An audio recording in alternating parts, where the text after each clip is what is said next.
মাদানীটো তেওঁৰে এজেণ্ট হয়, তেওঁৰে ভায়েক। মাদানী আৰু হামিদা এইবোৰ তেওঁলোকৰ লগত সম্পৰ্ক থকা কথা মই ইমান ধুনীয়াকৈ আপোনালোকক কৈ দিছোঁ। দীঘলীয়া সম্পৰ্ক, এইটো এতিয়াৰ সম্পৰ্ক নহয়। মাদানী মুখ্যমন্ত্ৰীয়ে এই নতুনকৈ পাইছে কাৰণে মাদানীক পাহৰিয়ে গৈছে।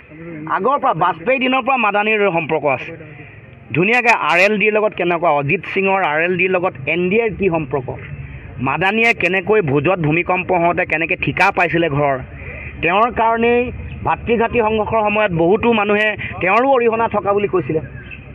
বহুত ৰাজহুৱা অভিযোগ। এইবোৰ দীঘলীয়া এটা সম্পৰ্ক আছে। ছয়দা হামিদাকো আনিছিলে, মাদানীকো আনিছিলে, সকলোকে আনি সাম্প্ৰদায়িকতাৰ খেল খেলিব খুজিছে।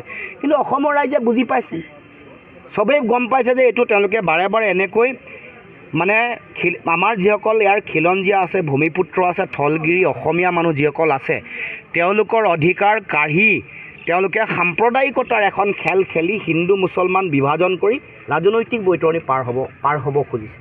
সংকট, জাতীয় সংকট আছে যদিও মুখ্যমন্ত্ৰীয়ে কিন্তু নিজৰ সংকট নাইকিয়া কৰি ৰাজনৈতিক বৈতৰণি সুৰক্ষিত কৰিবৰ কাৰণেহে সাম্প্ৰদায়িকতাৰ অস্ত্ৰটো ব্যৱহাৰ কৰিছে।